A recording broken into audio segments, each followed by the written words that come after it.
Do you know anyone who has spent their entire life trying to deal with bad habits, but that person always fails? Some people try to overcome their addictions, such as alcohol, drugs, or other problems like obesity and procrastination, but they always return to their bad habits days later. You've probably met someone who said they were going to lose weight. This person started a super restrictive diet, cutting out everything they believed to be unhealthy, started running and going to the gym every day, but days later, when stress and the difficulty of balancing family, work, studies, and the diet set in, this initiative ended up being destroyed, and this person ends up returning to bad habits, perhaps in a worse way than before. I know this happens frequently, and maybe that person is you, but what if I told you there's a method combining several philosophies I've discussed here on the channel that can help you overcome any bad habit, including problems like obesity, alcohol addiction, or dealing with procrastination? And best of all, it's a super simple system. This system combines several concepts, such as Ikigai, Kaizen, HARA HACHI BU, WABI-SABI, and lastly, GAMBARU. But I need to warn you that this system goes against what many productivity coaches teach about change. It goes against what motivational gurus try to sell us every day, and it will require you to do something that seems ridiculously small, so small that you'll think it doesn't work, until it works. Before I show you exactly how this system works, I invite you to subscribe to the channel, like the video, and comment on which habit you most want to change in your life. I receive many comments from people who have applied what we teach on this channel to their lives and have experienced real changes, and I am happy to read each of your feedback. Actually, the idea for this video came from a comment I read where a subscriber asked me for help overcoming obesity.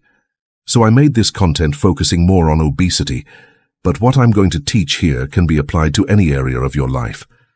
Thank you so much for your attention. I love all of you who follow me here. Now back to the video. Chapter 1.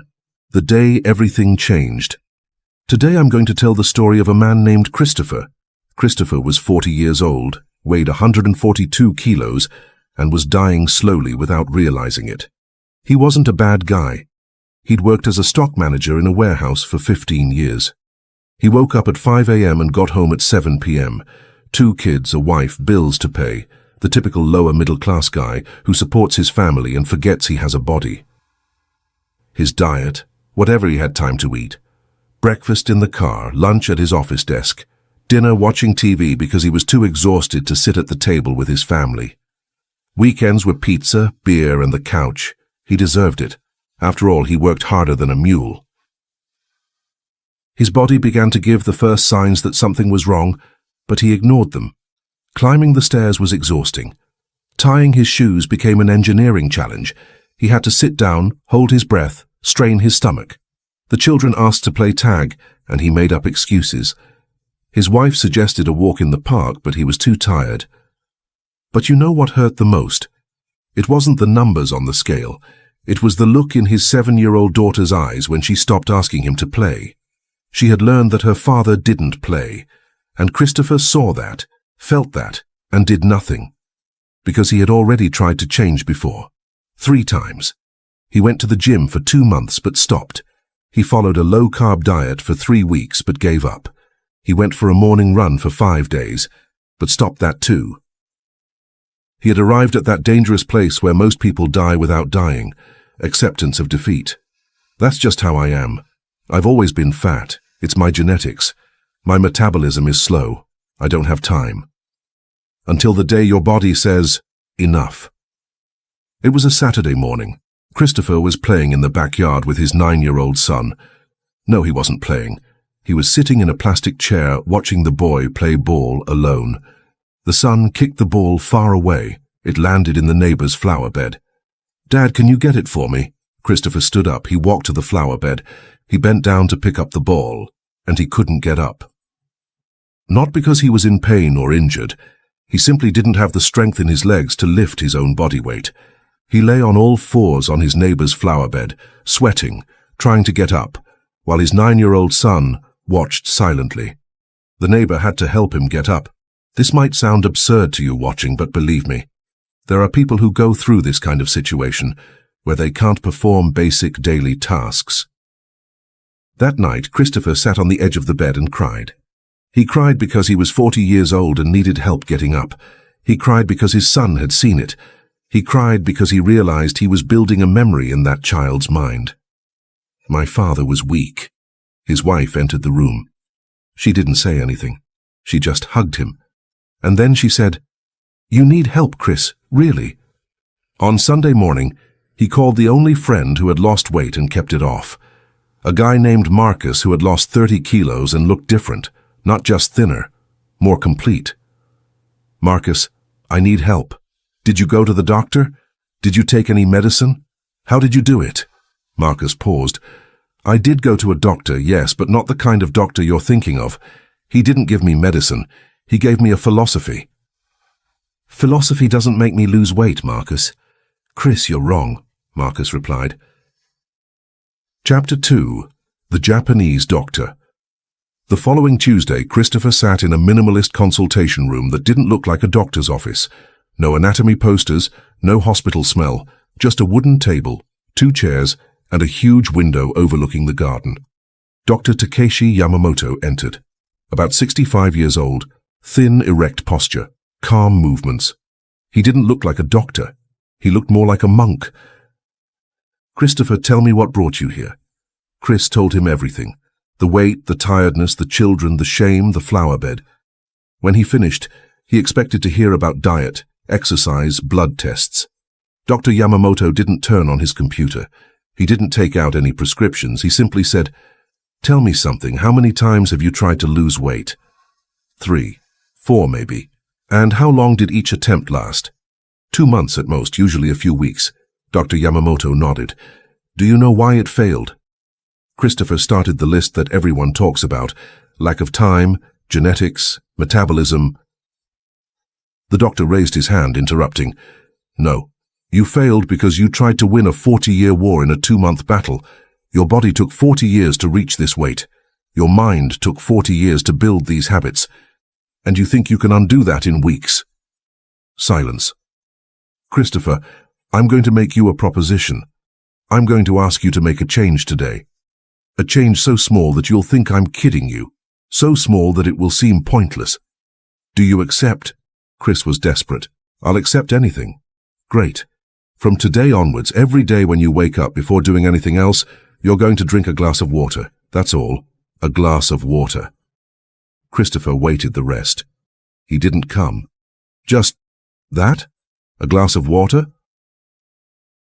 "A glass of water every day for 2 weeks, nothing else. You can continue." "A glass of water every day for 2 weeks, nothing else. You can continue eating pizza, drinking beer, watching TV. Just add that glass of water in the morning." "Doctor, with all due respect, I need to lose about 50 kilos. A glass of water won't do it." "You're right. A glass of water isn't going to make you lose 50 kilos. Dr. Yamamoto leaned forward. "But it will do something much more important. It will prove to you that you can keep a promise to yourself. And that proof is the only thing you really need right now." Christopher left the doctor's office confused. He paid $200 for a consultation, only to be told he needed to drink water. He was even annoyed, but something Dr. Yamamoto said kept nagging at me. A promise to yourself. How many promises had he broken? How many Mondays had he sworn he would change, only to give up by Wednesday? If he couldn't trust himself, how could he possibly change? That night, he filled a glass with water and left it on his bedside table. The next morning, when the alarm clock rang at 5 a.m., he saw the glass. He drank it. Simple as that. Day 2, same thing. Day 3, also. On day 7, something different happened. He woke up before his alarm clock, and the first thing he thought was, "Where's my glass of water?" His brain began to expect it. On the 14th, he returned to the doctor's office. Dr. Yamamoto asked, "Did you drink water every day?" "How do you feel?" "Honestly, a little silly. I didn't lose any weight, but I don't know, I did it. I did something for 2 whole weeks." The doctor smiled. "You've just learned the first principle of Japanese philosophy that will change your life. It's called Kaizen, continuous improvement through microscopic changes. You didn't try to climb the mountain all at once. You just took one step, and then another, and then another. But doctor, a glass of water. It's not about the glass of water, Christopher. It's about proving to your brain that change is possible, that you're not the type of person to give up. Now, tell me, are you ready for the next step? What it is? Keep drinking water in the morning, but now add one more thing. Put half the food you would normally put on your plate, just half. You can have seconds if you're still hungry after 20 minutes. But first, half. Christopher remained silent. This too seemed too small. But he had been drinking water for 14 days straight. He had proven something to himself. Okay, I'll do it. Great. We'll talk again in 3 weeks. Chapter 3. The Hidden Philosophy.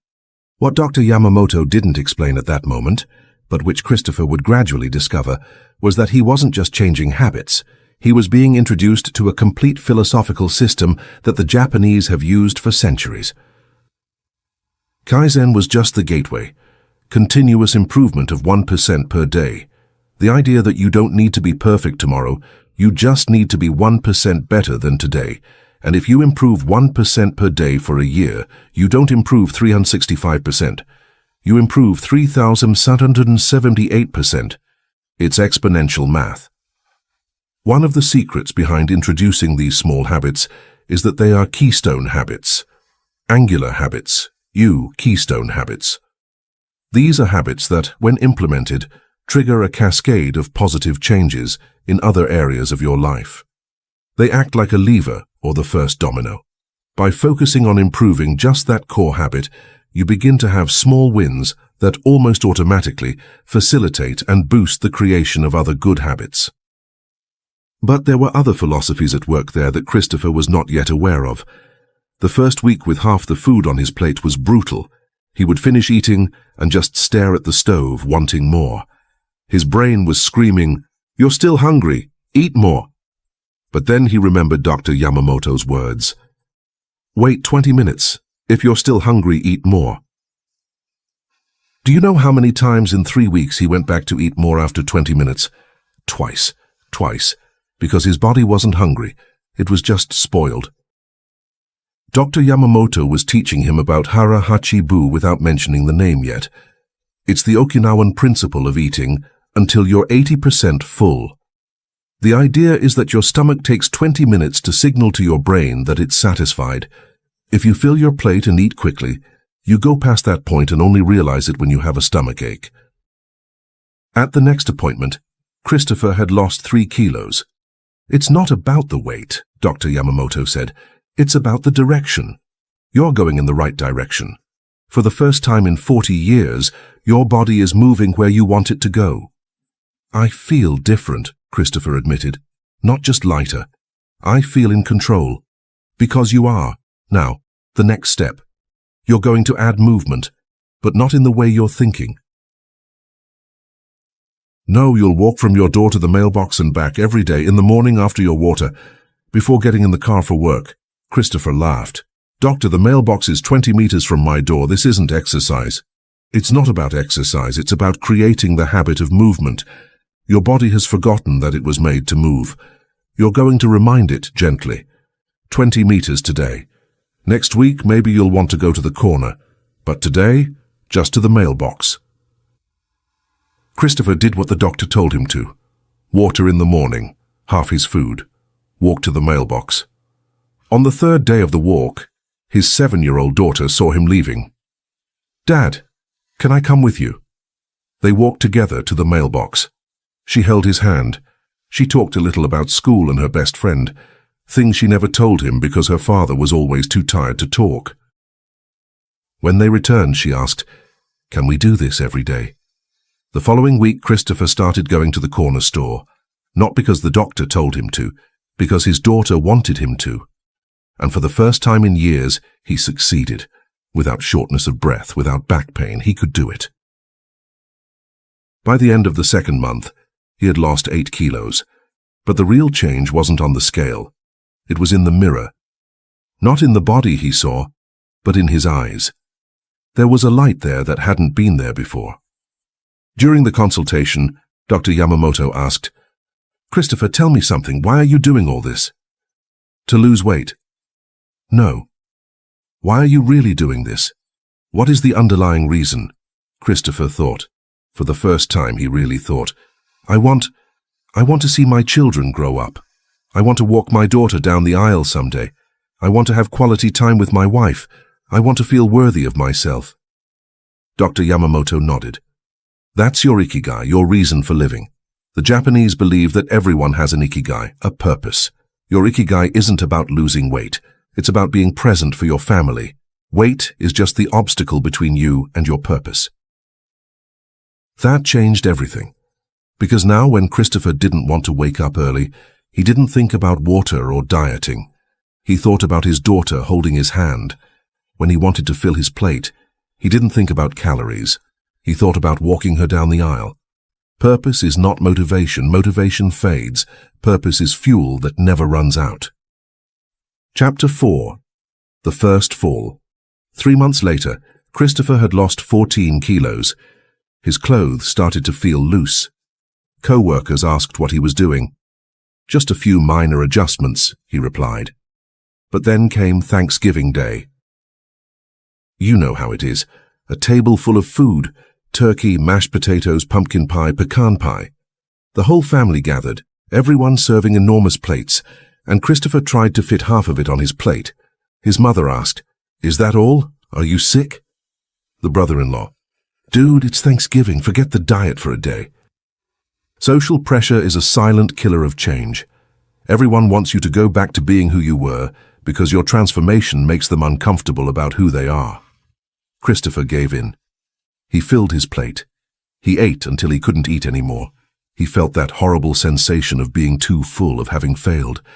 That night he looked in the mirror and thought, "Damn it, I broke the streak. I'm going to give up like I always do." The next morning he didn't want to drink water. He didn't want to walk. The old pattern of "since I've already failed, there's nothing I can do" was returning.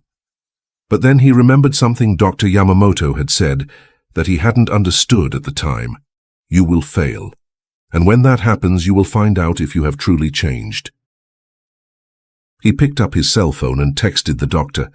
"Doctor, I ate too much yesterday. I ruined everything. I don't know if I can go on." The reply came in 2 minutes. "Come to the office this afternoon." Christopher sat in his usual chair, expecting a scolding or a motivational speech. Dr. Yamamoto came in, sat down and said, "Tell me what happened." Chris explained everything. Thanksgiving, the pressure, the failure, the urge to give up. "And did you drink water this morning?" "And did he walk?" "I walked." "So you didn't fail, you stumbled. There's a huge difference between stumbling and falling. When you stumble, you lose your balance for a second. When you fall, you stop moving completely."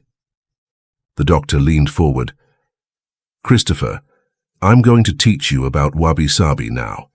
It's a Japanese philosophy that celebrates imperfection, the idea that nothing is permanent, nothing is perfect, and nothing is complete, and that this imperfection is where true beauty exists."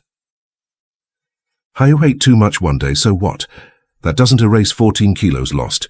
It doesn't erase 3 months of waking up early and drinking water. It doesn't erase the walks with your daughter.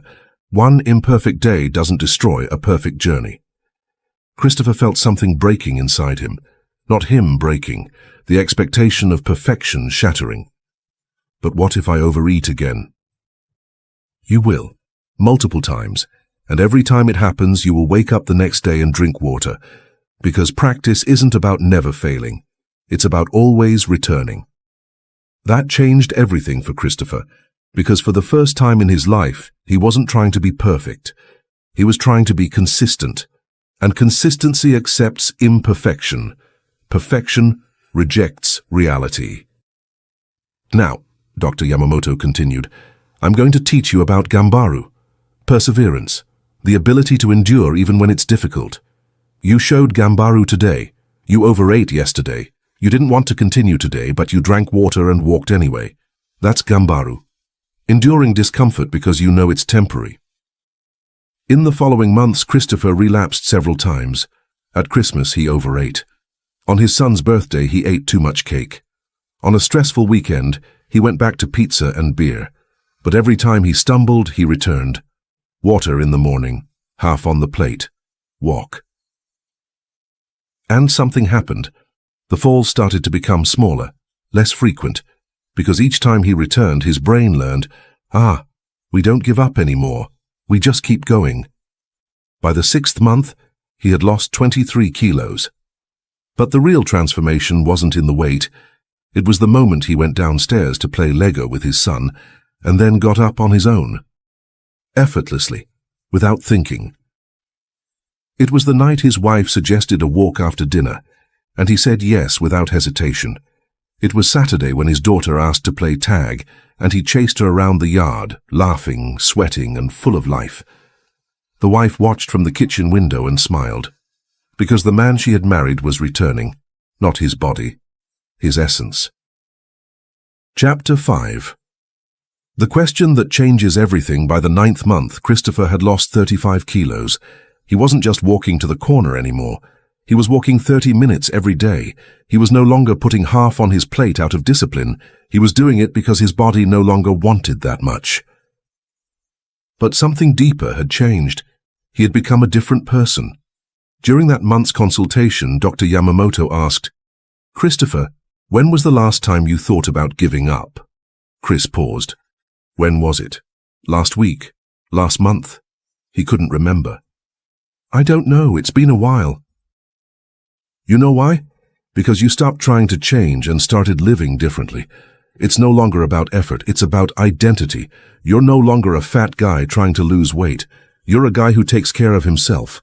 That's the difference between temporary change and permanent transformation." The doctor pulled out a piece of paper and drew 5 connected circles. "Everything I've taught you in these 9 months can be summarized in these 5 philosophies. Ikigai, you've discovered your purpose. It's not about losing weight, it's about being there for your family. Kaizen, you improved 1% per day. Water, food, movement, small changes that accumulated. HARA HACHI BU, you have learned moderation. Eat up to 80%, not up to 120%. WABI-SABI, you accepted imperfection. You stumbled many times and always returned. GAMBARU, you held on. On the tough days, you didn't give up. You just did the bare minimum to maintain momentum." Christopher looked at the paper. Those 5 words explained his entire transformation. "Doctor, can I take this?" "You can. But I want you to understand one thing. This isn't a weight loss system. It's a lifestyle system. You can apply this to anything you want to change. Career, relationships, finances, anything." Chapter 6. The Moment of Truth. In the 12th month, Christopher went for a routine blood test.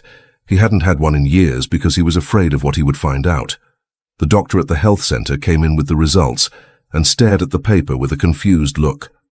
"Christopher, have you started any new treatment?" "Why? Your cholesterol has dropped.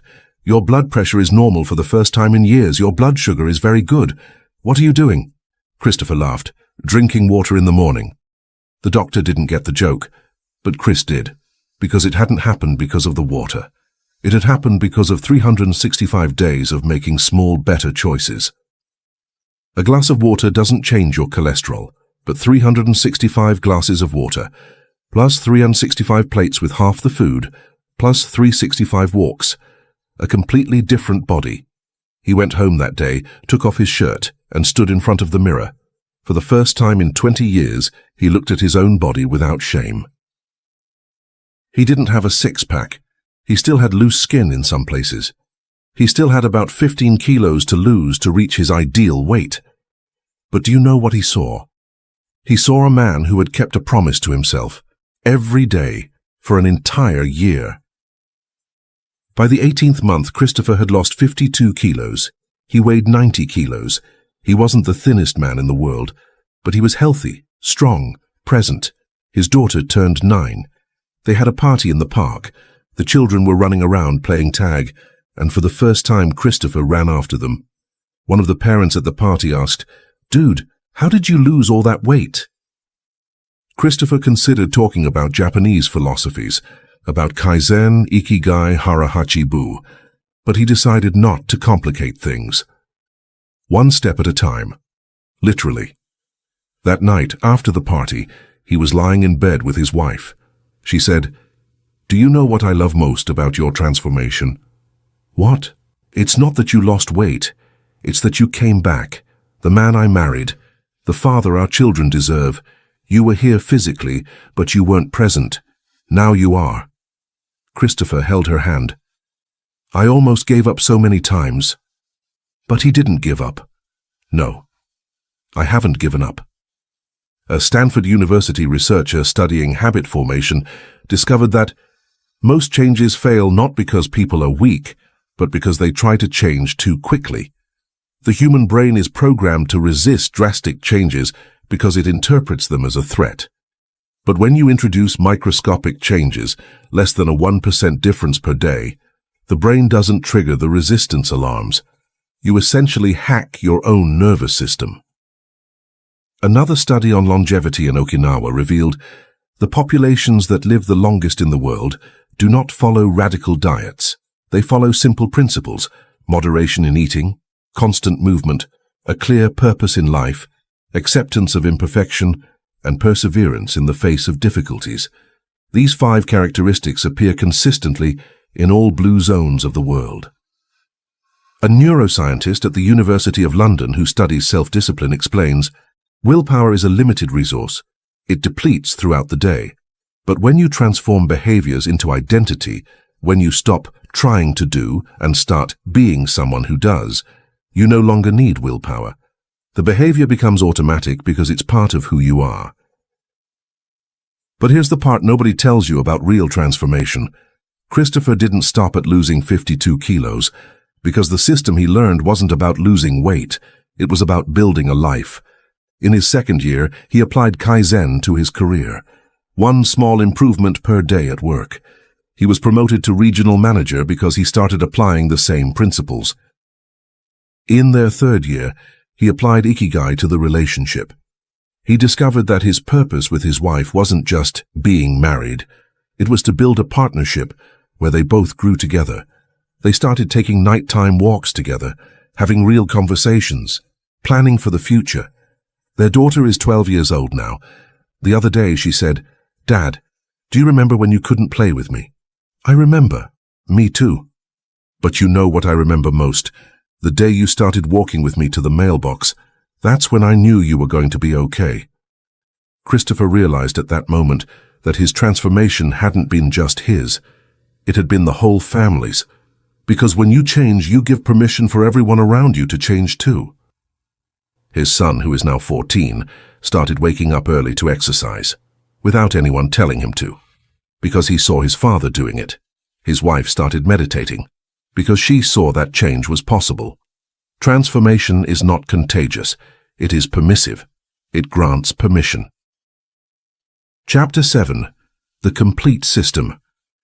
2 years after that first consultation, Christopher weighed 88 kilos. He maintained the weight loss. He still drinks water every morning. He still walks every day. He still eats until he's 80% satisfied. Because that's who he is. But the craziest part? He trains other people now. People from work see his transformation and ask, "How did you do that?" And you know what he says? "Let me ask you something. What's the smallest change you can make today?" People always respond with something like, "Oh, I can start going to the gym." No, smaller than that, much smaller. Like what? Like drinking a glass of water in the morning. The person laughs. "That's all? That's all for 2 weeks, then we'll talk again." 9 out of 10 people don't come back to talk to him because they're still looking for the magic solution, the 21-day diet, the lightning-fast transformation, the miracle pill. But what about that 10th person? That person comes back in 2 weeks and says, "I drank water every day, and you were right, I feel different." And Christopher knows. This person understood. This person will succeed. Dr. Yamamoto retired. During his last consultation, he told Christopher, "You know you never needed me, right? Like this? Everything I taught you was already inside you. I just gave you permission to go slowly, to be imperfect, to keep going even when it was difficult. But the strength was always yours. Doctor, I literally couldn't get up from a squatting position years ago. Physically, no, but mentally, You got up from a squatting position every single day of your life. Every day you woke up, went to work, supported your family, endured the tiredness, the frustration, the shame. You always had GAMBARU. You just didn't know you had him. That broke Christopher. So all I needed to know was... No. You needed a system that respected who you were. A system that didn't demand you become a superhero overnight. A system that accepted your humanity, your imperfection, your weariness, and used all of that to foster transformation, not against it. The Japanese philosophies I taught you aren't about being perfect.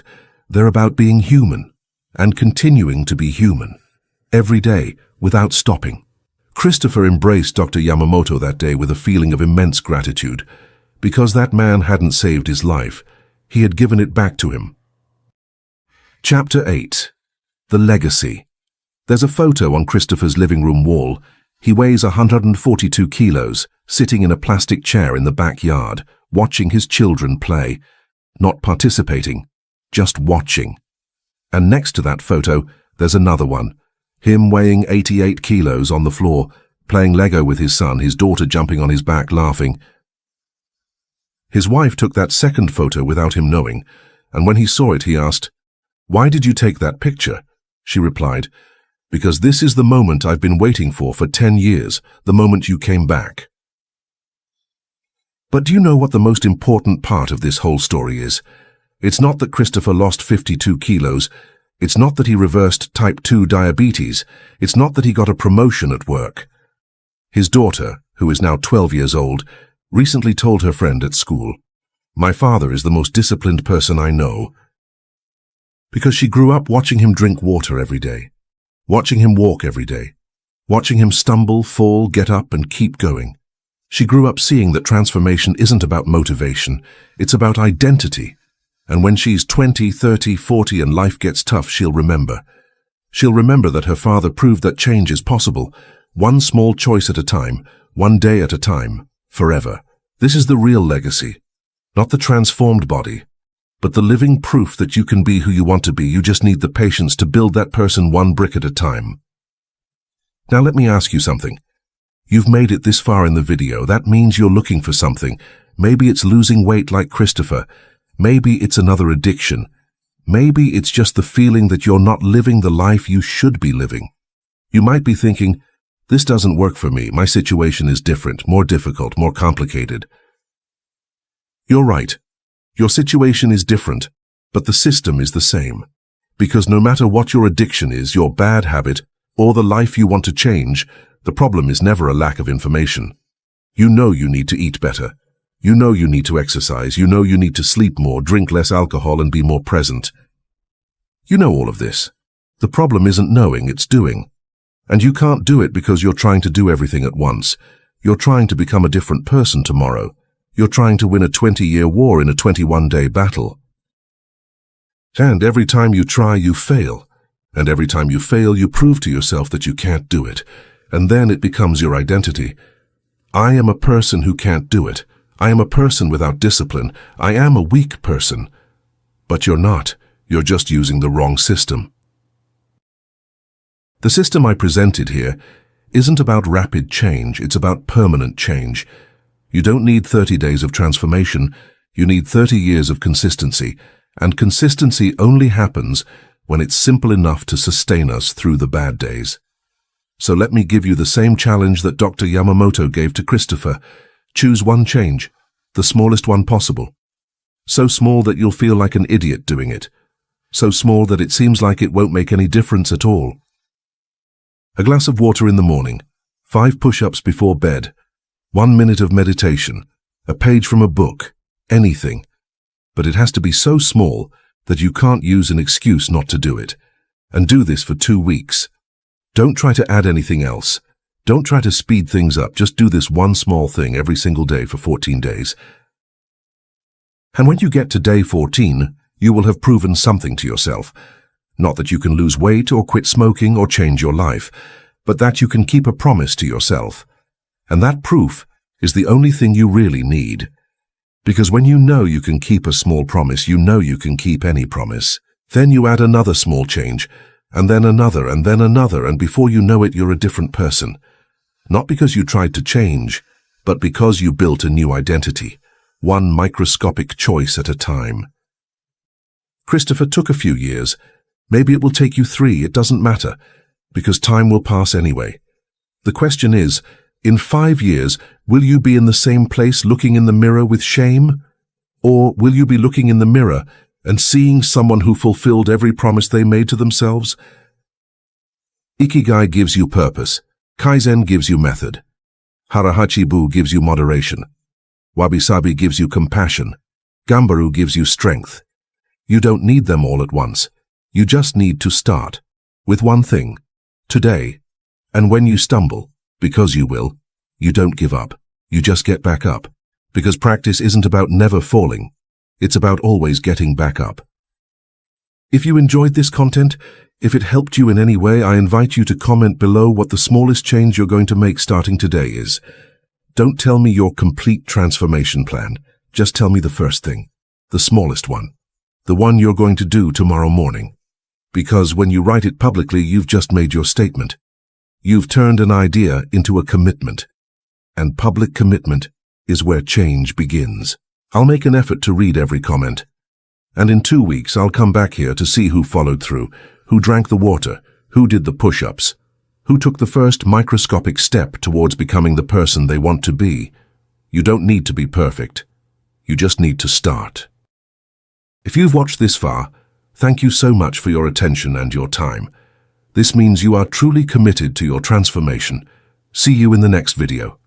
And remember, be present, walk with honor, follow the path.